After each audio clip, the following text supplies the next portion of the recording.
नमस्कार. संजय गांधी निराधार अनुदान योजना या योजनेअंतर्गत लाभ घेणारे दिव्यांग लाभार्थी आहेत त्यांच्यासाठी महत्त्वाची अशी आनंदाची अपडेट खुशखबर हे प्राप्त झाली आहे.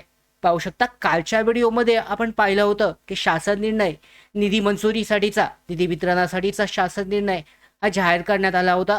निधी मंजूर झालेला होता आणि आज पाहू शकता जे अधिकृत वेबसाईट आहे सॅस पोर्टल या पोर्टलवर एप्रिल महिन्यासाठीचा हप्ता जो आहे दिव्यांग बांधवांना जमा करण्यासाठी परिपत्रक नोटिफिकेशन पोर्टलवर जारी करण्यात आलेलं आहे.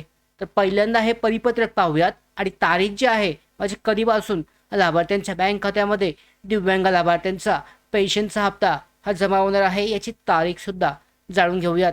तर पाहू शकता ही जी अधिकृत संकेतस्थळ आहे वेबसाईट आहे सॅस पोर्टल sasmahit.org या वेबसाईटवर आजच नवीन परिपत्रक हे जाहीर झालंय, नोटिफिकेशन आलंय.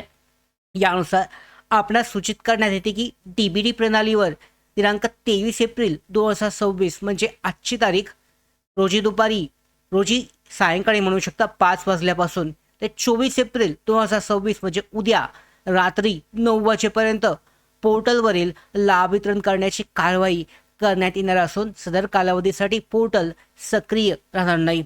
याचा अर्थ असा होतो की आज आणि उद्या ह्या 2 दिवसामध्ये डीबीटीद्वारे वितरणाची प्रक्रिया केली जाईल.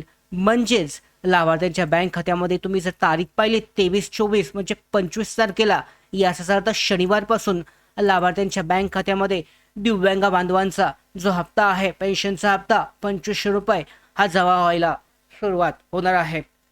आता यामध्ये सगळ्यात दिव्यांग बांधवांना एक महत्त्वाचा प्रश्न हा बाकी राहतो की यामध्ये लाभार्थ्यांचे 2500 रुपये जे परमनंट आहेत कायमस्वरूपी दिव्यांग लाभार्थी आहेत त्यांना 100% त्यांचा हप्ता 25 तारखेला म्हणजे शनिवारी दुपारपासून म्हणजेच 3 ते 4 वाजल्यापासून किंवा सकाळपासूनच त्यांच्या बँक खात्यामध्ये जमा व्हायला सुरुवात होईल.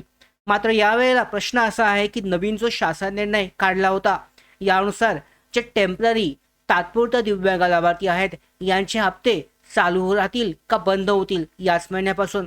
तर याबाबत शासनाकडून अद्यापही कोणतीही सूचना माहिती देण्यात आली नाहीये. तर आता अपेक्षा अशी आहे की शनिवारी त्यासुद्धा लाभार्थ्यांच्या बँक खात्यामध्ये पैसे जे आहे पेन्शन जे आहे जमा होईल. तात्पुरते असतील किंवा कायमस्वरूपी असतील सगळ्यांच्या जमा होतील अशी अपेक्षा आहे. मात्र जर त्या लाभार्थ्यांच्या तात्पुरत्या दिव्यांग लाभार्थ्यांच्या बँक खात्यामध्ये पेन्शन जमा झाली नाही तर त्याबाबत सरकारनं स्पष्टीकरण देणं आवश्यक आहे की नक्की त्यांना पूर्णपणे योजनेतून वगळण्यात आलं आहे यानंतरचे लाभ मिळणार आहेत किंवा नाही तर याबाबत स्पष्टीकरण मिळणं आवश्यक आहे. आपल्याकडून सुद्धा शासकीय अधिकाऱ्यांमार्फत चौकशी सध्या सुरू आहे. लवकरच महत्त्वाची अशी अपडेट आपल्यापर्यंत प्राप्त होईल की सगळ्या लाभार्थ्यांना हे पैसे जमा होतील का नाही. सध्याच्या अपडेटनुसार 25 तारखेला दिव्यांग लाभार्थ्यांच्या बँक खात्यामध्ये पैसे जे आहे पेन्शन जे आहे जमा होणार आहे. हे आल्यानंतर सुद्धा याबाबतच्या अपडेट आपण अशाच तुमच्यापर्यंत पोहोचवणार आहोत. सगळ्या अशाच महत्त्वाच्या अपडेट येण्यासाठी निराधार योजनेच्या या सगळ्या अपडेट येण्यासाठी मराठी बिग गाईड यूट्यूब चॅनलला सबस्क्राईब करा. धन्यवाद.